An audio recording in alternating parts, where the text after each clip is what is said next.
So we start with our access control and intercom features. If you go through the facial recognition and biometrics readers, these are a facial recognition access control unit. So as soon as it detects my face, it pops through and that would allow access into the door. These also built in things like fingerprints, card reading features built in, QR code entry features as well onto there. We can get onto the screen. We can use them as intercoms as well. From talking, and we can get that through to call through to one of the screens, or we can get it to call through to a concierge unit, which actually got display on one of the screens in the background. Also with the card reading as well, if we go back on this, we can set it into the time and attendance module, so where you check it in, you check it out, put any breaks. And that can again create a log and give that to payroll, HR, any managers that might need to know what time staff are clocking in. This one we've set up so if you try to use a card to clock in, it also needs a face to authorise it. Let's try again.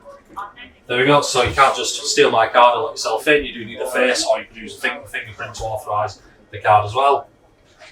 And these units are doing all the controlling as well, so there's no need for a big bulky door controller. It would all be controlled from the actual unit itself, with a small wiring loom off the back, which will go up to your maglock through a power supply. And that would obviously grant you access that way then.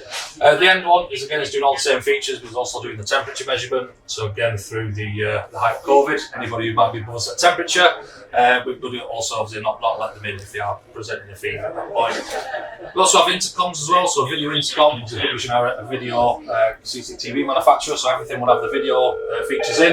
That is the brains of the operation. So again, somebody comes to the door, it comes onto the screen, and then this you can either answer calls, let people in that way, or we can also take screenshots. This, because I've not answered it now, is actually calling through to the app, which is just on the tablet behind us. So again, if nobody answers the screen, it will call through to a phone, or on the app, if nobody calls through again, it would just keep continuously ringing until it does get an answer.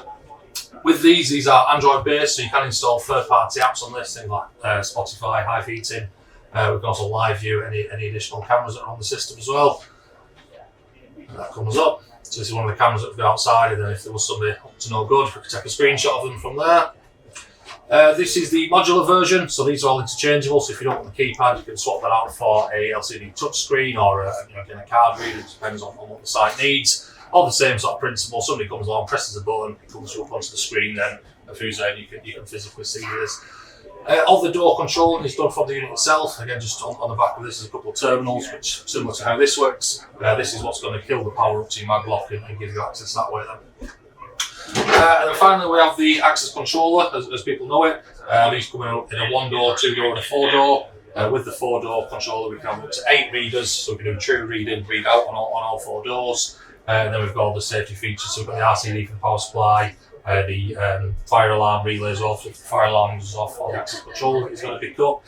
And again, everything's terminated nice and neatly at the bottom, so there's no need to get cables running around everywhere. It's all labelled up as well. Nice schematics on the lid. And a nice, friendly, easy way of adding a system. It's already pre-programmed and pre-wired in for you.